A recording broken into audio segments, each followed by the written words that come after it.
Hey Drop, welcome to Horsehead Bookends for another Gaming Friday. It has been a while, and today I do not have many games to discuss, but we're going to do two quick reviews.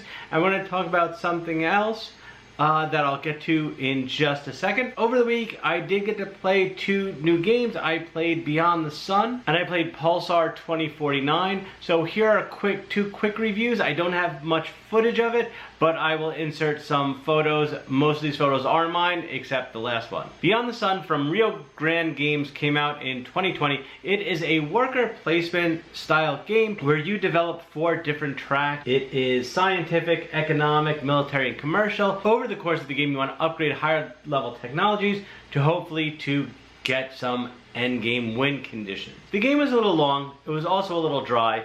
I don't know if I would definitely play it again. One of the issues I felt about the game was that if you knew how to best your technologies or take an action that made your technologies perform better for you, or if you just had a little better working knowledge of the game and how everything interacted, I think you are at a huge advantage. Someone who is a new player, I don't think is very welcoming to them.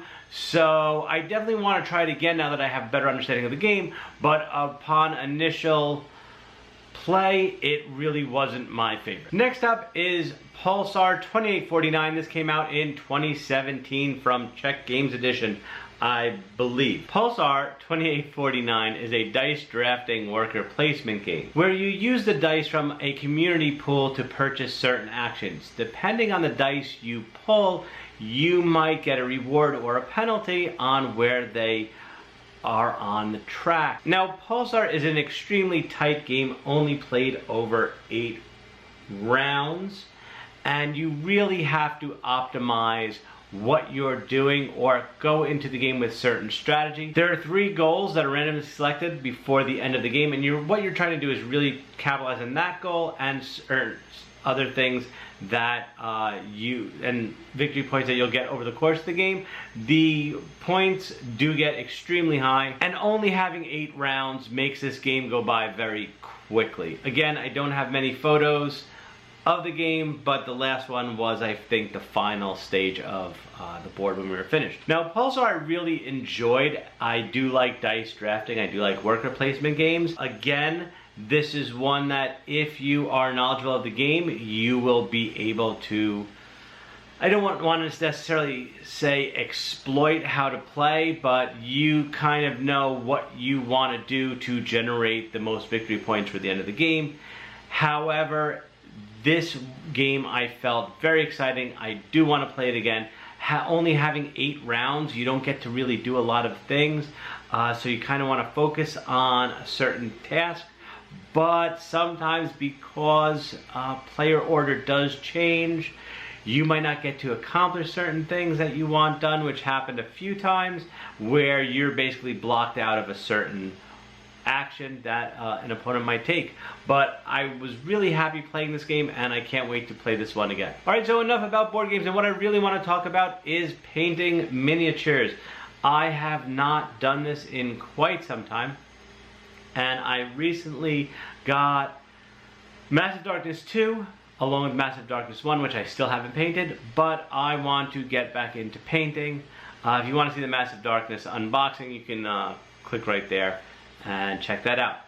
Now, I am not a beginner when it comes to painting. However, I am far from an expert, and here are some of the miniatures I have painted in the past. Here is a troll from Legend of Drizzt D&D Adventure System game. We have a little dino right there.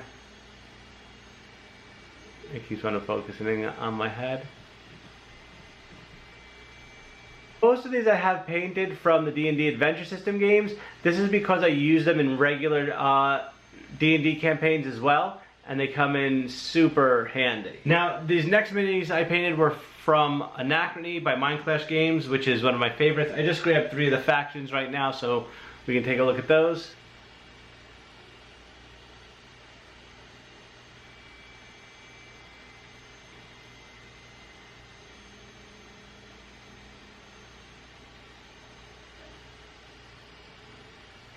here's the last one I pulled out. I think he came out the best. He just came out really cool. I like the way that happened.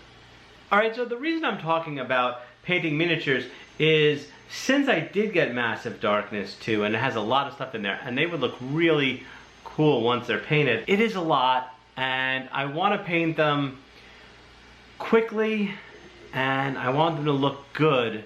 So I prefer to use Citadel paints. I just like the way that they flow onto the mini, and I like the pigment in them, and I've always had a great time using them, and they just come out really well done.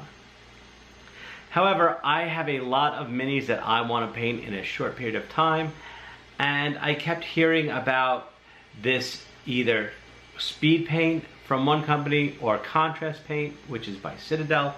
So there was a sale online, and I picked up this Army Paint Speed Painter starter set. Now, what this is supposed to do, you're supposed to be able to put on one coat of it. It's kind of like a, it's like a painter and a wash all in one.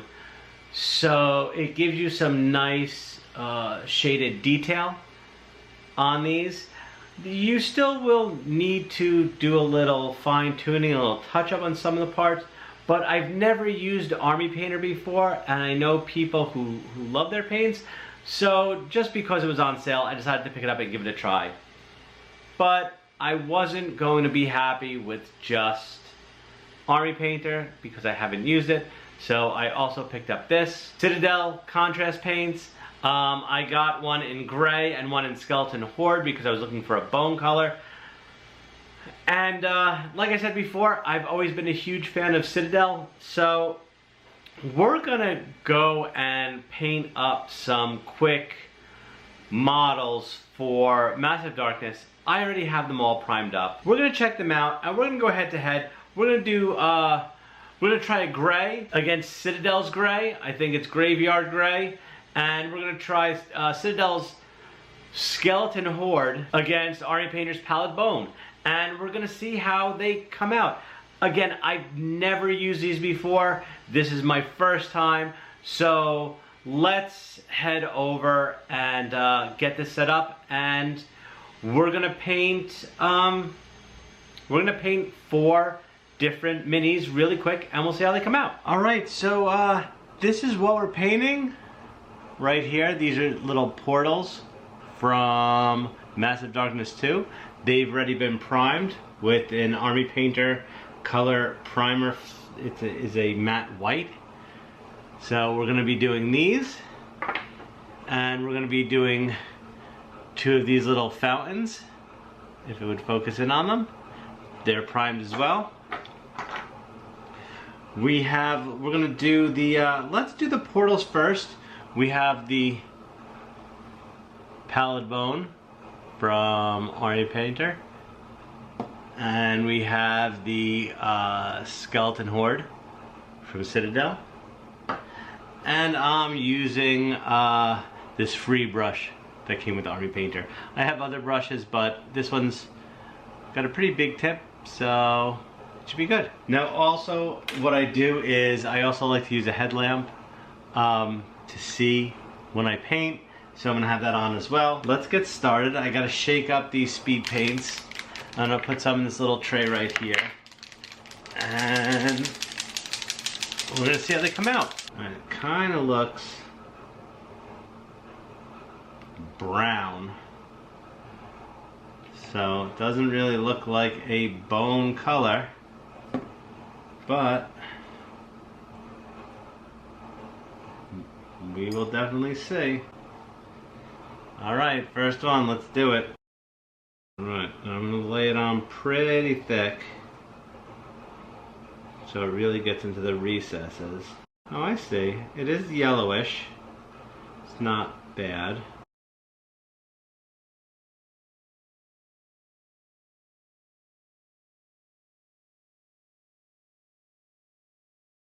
Alright, I think that looks pretty good. Alright, so that's, I get the light on it. That's not bad. We're gonna let it dry. I'm gonna rinse my brush. And we're gonna do another one with the Citadel. This is the Citadel Contrast Skeleton Horde. We got another portal gate. Let's do this one.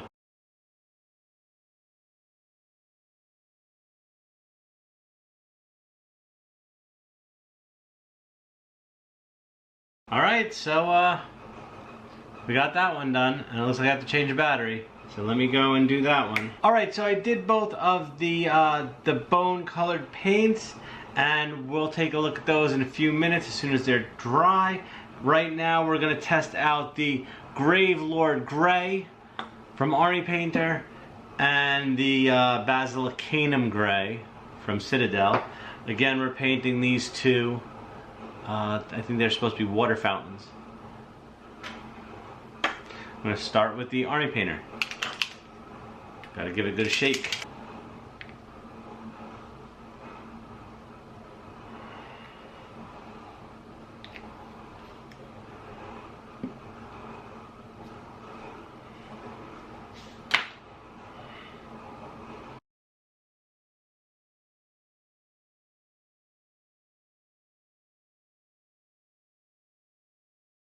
Alright, that was a pretty quick one. I'm not gonna do the base now because I really don't have anywhere to grab it. Maybe I will do it. And we will leave that to dry. And that came out really nice. I like the way that that worked for this gray. So, very cool. Let's put this down to rest. And I actually poured out a little too much paint for that, but that's okay.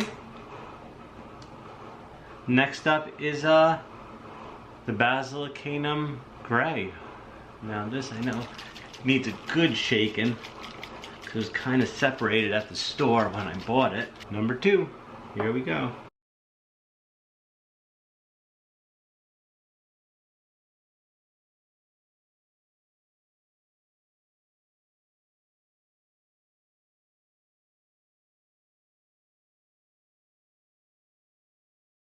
Alright, it looks like we're finished with that one too. So let's line them up and take a look. And then we're going to come back in a few minutes once they're dry and check it out again. Here are the 2 bone ones. I'm going to turn on my headlamp so maybe get a little more light on there. That kind of looks not good. Alright, so as you can see we have the Army Painter on the left and the Citadel on the right. That's how they look. They're still a little wet. We're gonna come back in a little while to check on them. And same with the grays. Here they are. Army Painter on the left, Citadel on the right. The biggest distinction right now I can tell is that the Army Painter is way more black while the Citadel is a little more blue. I'm not sure if you can see it in the video right now, but we're gonna let these dry for about an hour and we'll come back and check them out. It's been about an hour of these drying, so let's take a look at them. I will try to get as close up as a look on each of them as I can, as long as the camera decides to cooperate and focus in. Let's start with the portals, and we're going to start with the Army Painter Speed Painter first. Okay, so it looks really good. There is some pooling down at the bottom a little, but overall this came out really nice. This looks great. I wish it would have thinned out a little down there. But it didn't. I thought I got some of it, but as it dried, I think any of the wet spots continued to move down towards the bottom. It's not bad. I just wish it was a little better. Okay, so now let's look at the Citadel color.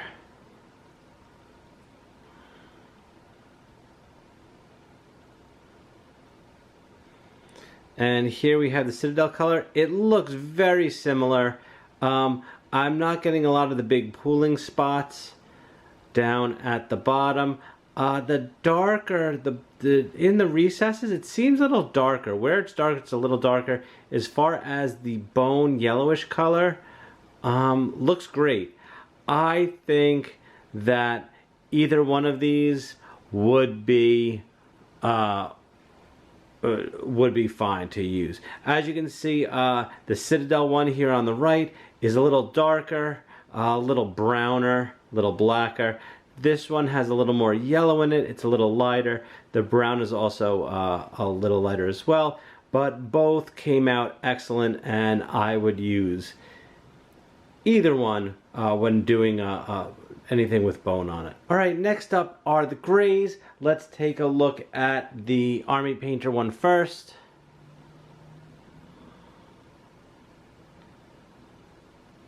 Now here's the back. Now the front, I didn't finish the base because this does need another color. I do need to put some blue in here because it's supposed to be water. But as you can see where the paint fell, it's really good. The shadows and the details are terrific. It's real. There's a lot of good definition in it. I think it's really nice. A little bit of pooling down there, but that's okay. This I was very happy with. I think it came out very nice.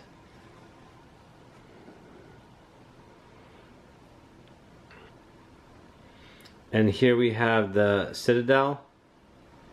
Again, looks great, very detailed. Not too much pooling on there, which is nice. And the detail is excellent. Again, very similar. Very similar to the Army paints. Let's look at them side by side. Here we have the Citadel. And here is the Army Painter.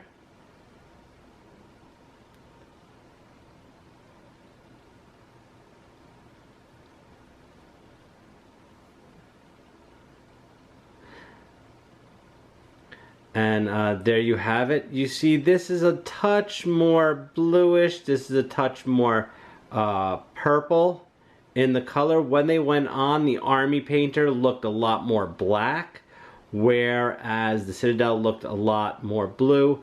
Both look terrific, and I would use either one. I think I'm going to lean towards the Citadel one in this case because I want it a little more stone colored. I want that blue instead of that purple, but either one looks great. So that was a quick test of these paints. Let's head back to the office and talk about it. Alright, so there you have it. That was the Army Painter Speed Paints versus the Citadel Contrast Paints. Both did an amazing job. I felt the Army Painter paints were a little thicker when I was putting them on. And I didn't think I was going to have a lot of pooling issues as they dried because the paint was very easy to move around. And if paint started pulling up, it was easy to redistribute it with the brush. So I didn't realize that I might have left some extra pools there. On the other hand, the Citadel paints, I felt them to be a lot, they felt a lot thinner. And when I was getting some of the paints pooling up, I found it hard to actually suck up some of the excess paint with the brush to move it around.